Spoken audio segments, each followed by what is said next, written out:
À vous tous qui avez répondu et qui avez bien voulu participer à cette hommage. Faire l'éloge d'un homme tel que Sylvain n'est pas chose facile pour moi, le président de la NAC. Mais il est de notre devoir, nous qui n'avons pas vécu de près ou de loin cette triste période de l'occupation nazie, de rappeler qu'il y a eu des hommes et des femmes qui n'ont pas hésité à s'engager dans la lutte pour le rétablissement de la liberté et de la démocratie. Né le 16 octobre 1921 à Velleron, fils d'ouvriers agricoles, Sylvain fut de ceux qu'on appellera les résistants.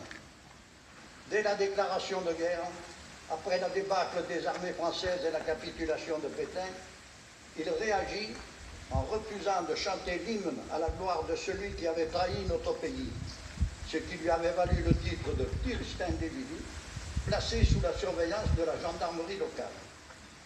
En 1941, il accomplit son service militaire dans les chantiers de jeunesse à Bormes-les-Mimosas. À son retour, dans une France meurtrie, marquée par un sauve-qui-peut général et une collaboration de tous les instants, Sylvain, comme une infime minorité de la population, décide de rejoindre les rangs de la résistance. Il rencontre Danton Millet, créateur du maquis FTPF Jean Robert dans les monts de Vaucluse. Il y assure les fonctions d'agent de liaison, ayant pour rôle l'édition et la distribution de tracts appelant la population à soutenir et rejoindre la résistance.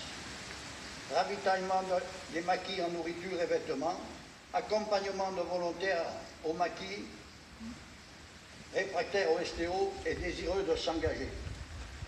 En 1943, la région est occupée par les Allemands.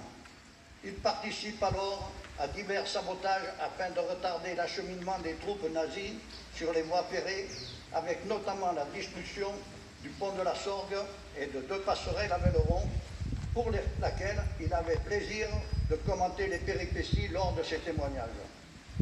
En juillet 1944, il participe avec des camarades du maquis Jean Robert à la réception et à la distribution d'armes, ce qui lui vaudra une citation à l'ordre du régiment et l'attribution de la Croix de guerre. Août 1944 pour l'exode de l'armée allemande, après une période d'occupation marquée par de nombreuses arrestations, tortures et exécutions de victimes civiles et résistantes, notamment à Maison, Valréas, Mérindol, Saint-Saturnin-les-Actes, Les Abeilles, Robion, Sarian, Cabrières, Barbarin, Cordes, Le Barou, Coustelet et bien d'autres. Après la libération, Sylvain est devenu un membre actif de la RAC de Velleron ainsi que de la NAC, au sein de laquelle il assure les fonctions de président de l'amicale des anciens résistants et amis de la résistance du comité de Pernes depuis 2006, après les décès de Robert Arnault et de Gérard.